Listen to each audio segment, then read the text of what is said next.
Any diplomatic track and any negotiations must be assessed in the light of national interests and considerations. Simply going back and forth is not in itself a criterion for the success of any track, nor does it have any value in itself. What matters is that we reach the conviction that participation in a diplomatic track serves our national interests.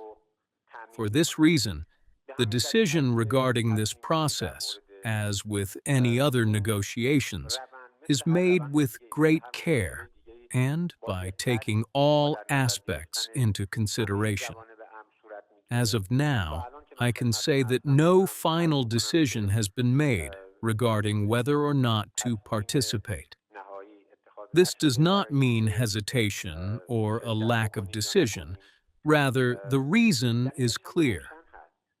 We are receiving contradictory messages and conflicting behavior, along with unacceptable actions on the part of the Americans.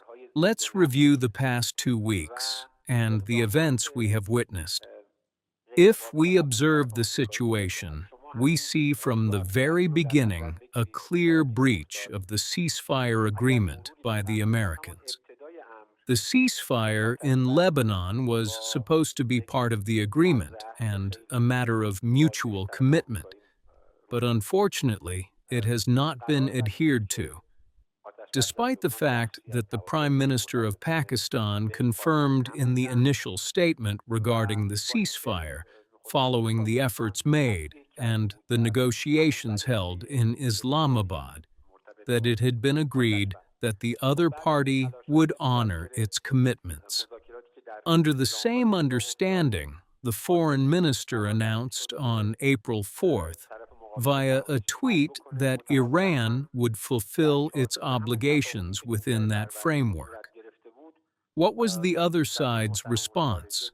The response was, yes, we thank Iran, but we will continue the naval blockade. As you know, the naval blockade is considered an illegal act under international law and constitutes a clear violation of the ceasefire agreement. This was followed by the attack on our merchant ship. Based on specific and clear international frameworks we have, an important example came in 1974 by the United Nations General Assembly, which considered the naval blockade of a state's ports and ships to be a form of aggression or hostile act. However, the other side has a long history of what is known as changing the narrative or shifting positions.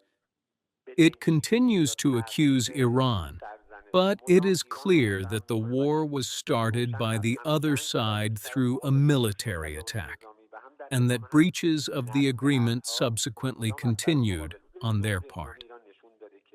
The Islamic Republic of Iran has shown that it negotiates in good faith, and if it agrees to any agreement, it abides by it.